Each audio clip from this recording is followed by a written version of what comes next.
हमारे विभिन्न ज्ञानवर्धक कार्यक्रम देखने के लिए आप हमें अभी सब्सक्राइब करें, बेल आइकन को प्रेस करें ताकि आप देख सकें हमारा कार्यक्रम सबसे पहले। और अधिक जानकारी के लिए फेसबुक पेज को लाइक करना न भूलें। जय माँ इंद्राक्षी। इंद्राक्षी धाम में दर्शकों आप सभी का हम हार्दिक स्वागत करते हैं। आज के दिन जिन जातकों का जन्म दिवस है, मैरिज एनिवर्सरी है, उन सभी को हमारी तरफ से बहुत बहुत शुभकामनाएं। आज हम बात करेंगे विजया एकादशी के बारे में। विजय प्रदायिनी, विजया वैभव संपन्नता देने वाली ये एकादशी होती है। इस एकादशी का क्या महत्व है, क्या इसमें हमें करना चाहिए, सारी जानकारी इस अंक में आपको मिलेगी। आइए आज का पंचांग भी हम देख लेते हैं। 9 मार्च सन 2021 दिन मंगलवार, कृष्ण पक्ष, फाल्गुन मास, संवत 2077, तिथि आज विजया एकादशी, नक्षत्र उत्तराषाढ़ा, राहु काल 3 से 4:30, दिशा सूल उत्तर दिशा। विजया जैसे कि इसका नाम है एकादशी का, यह अपने आप में बहुत फलदायिनी, पुण्य प्रदान करने वाली अपने आप में विशेष तिथि होती है। इस एकादशी का व्रत हमें चहुं ओर से विजय की प्राप्ति कराता है। जीवन है, इस जीवन में नाना भांति के चक्रव्यूह में हम फंस जाते हैं, हारने लगते हैं। कई बार अपने शरीर से हारने लगते हैं, तो कई बार अपनी जॉब से, कई बार अपने धन से, कई बार अपनी संतान से, तो कई बार न जाने ऐसे ऐसे कारणों से जो कई बार प्रकट भी नहीं किए जाते। अब समस्त प्रकार से हमें विजय की प्राप्ति हो, हमें जीवन में वैभवता प्राप्त हो, भगवान नारायण का ध्यान करते हुए इस एकादशी का व्रत रखना चाहिए। और यदि आप व्रत भी नहीं रख पाते हैं तो आज के दिन भगवान श्री राम को भी पूजा करनी चाहिए इस एकादशी में। और आज के दिन भगवान विष्णु की तो हर एकादशी में श्री हरि का संकीर्तन तो होता ही होता है, क्योंकि एकादशी का संबंध भगवान श्री विष्णु से ही है, अर्थात उनकी साधना से है। भगवान श्री कृष्ण युधिष्ठिर को मर्म समझा रहे हैं, है ना। भगवान श्री कृष्ण बता रहे हैं एकादशी का महात्म्य और अपने ही रूप के बारे में, है ना। भगवान विष्णु का ही अवतार कृष्ण है, भगवान श्री राम है। आलेख है कि जिस समय समुद्र पार करना था भगवान श्री राम को, तो भगवान श्री राम सोचने लगे कि ये तो बहुत गहरा अथाह सागर समुद्र है, इसमें नाना प्रकार के विषैले जीव जंतु भी हैं, तो किस प्रकार से इस समुद्र को पार किया जाए। विचार विमर्श में मन भगवान राम का था, क्योंकि राम ने सदैव मर्यादाओं को निभाया है। वो मर्यादाओं से बाहर कभी नहीं गए, ना ही कभी अपनी सिद्धि का प्रदर्शन किया, और ना ही भगवान राम ने जैसे एक मानव अपने रूप में जीवन को जीता है, सदैव ऐसे ही भगवान राम ने अपने जीवन को जिया है। अब लक्ष्मण समझ गए और लक्ष्मण जी ने कहा कि प्रभु आप तो सर्वव्यापी हैं, सर्वनियंता हैं, सर्वज्ञाता हैं, लेकिन पास में ही एक ऋषिवर का आश्रम है, हम वहाँ चलें और अपनी शंका का समाधान करें। ये उस समय की बात है जब भगवान राम जो हैं लंका जाने की तैयारी कर रहे हैं।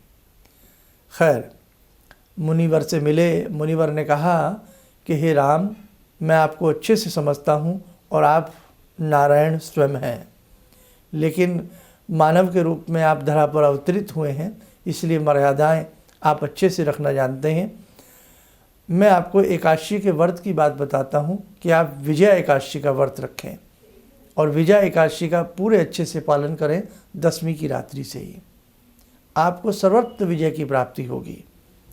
और जैसे कि आप सब जानते ही हैं, खैर देखो वो तो भगवान की लीलाएं हैं, लेकिन पुराणों में, शास्त्रों में जो बातें हैं वो भी सत्य हैं। भगवान राम को ने ये एकादशी का, विजय एकादशी का भगवान राम ने भी व्रत रखा। भगवान राम को विजय की प्राप्ति हुई। समुद्र के ऊपर किस प्रकार से पुल का निर्माण हुआ सभी जानते हैं, है ना। और विजय श्री भगवान श्री राम को ही मिली। खैर, वो तो नारायण हैं, उनकी लीला तो वही जाने। हम तो मानव हैं, हम तो इतना समझते हैं कि नाम विजय है। एकादशी अपने आप में महत्वपूर्ण होती हैं। जब प्रभु राम ने जिस एकादशी के व्रत का अनुसरण पालन किया हो, यदि आम व्यक्ति, हम जैसे सभी व्यक्ति भगवान श्री राम का ध्यान करते हुए, नारायण का ध्यान करते हुए इस प्रकार के विशेष व्रत का पारायण करें, पालन करें, तो हमें भी भगवान राम की तरह अपने जीवन के छोटे छोटे कार्यों में हम फंस जाते हैं, हमें विजय की प्राप्ति हो। तो आज बड़ी सुंदर एकादशी है।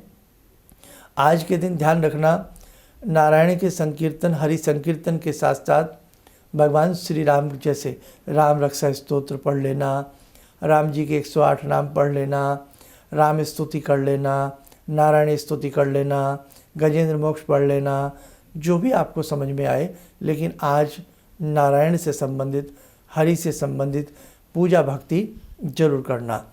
आज के दिन फल बांटना चाहिए। आज के दिन पक्षियों को, गौ माता को, जो भी हमसे सामर्थ्य हो सके हम जरूर सेवा करें।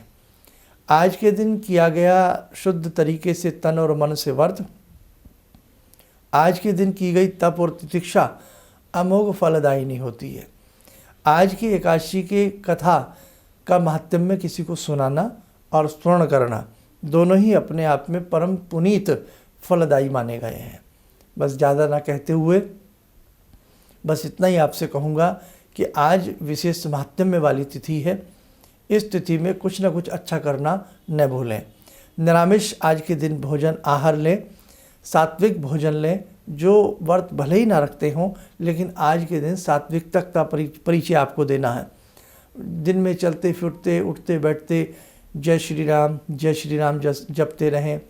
हरि के किसी भी मंत्र का, ओम वासुदेवाय, किसी भी मंत्र का जो आपको याद है, भगवान नारायण के, भगवान विष्णु के किसी भी मंत्र का आज के दिन जाप करते रहना, बहुत अच्छा होगा।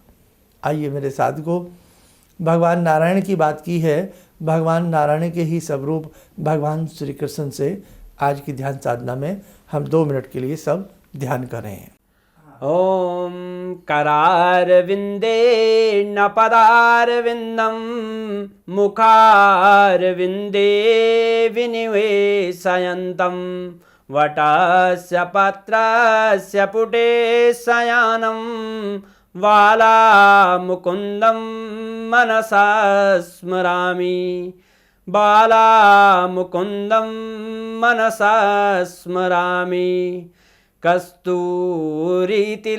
ललाटपटले वक्षस्थले कौस्तुभं नासाग्रे वरमुक्तिकं करतले वेणुकरे कङ्कणं सर्वाङ्गे हरिचन्दनं सुललितं कंठे च मुक्तावले गोपास्ति परिवेष्टितो विजयते गोपालचूडामणि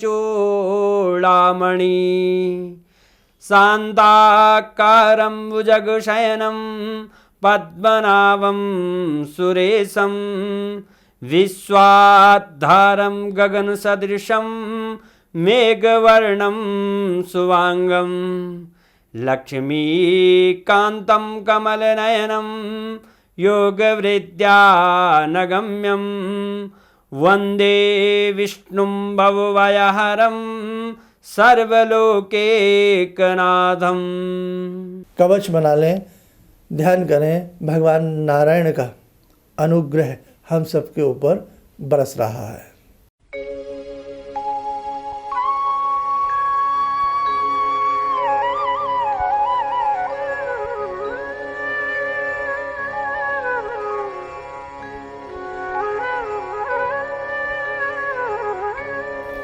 ओम बोलते हुए नेत्र खोलें, सामान्य हो जाए।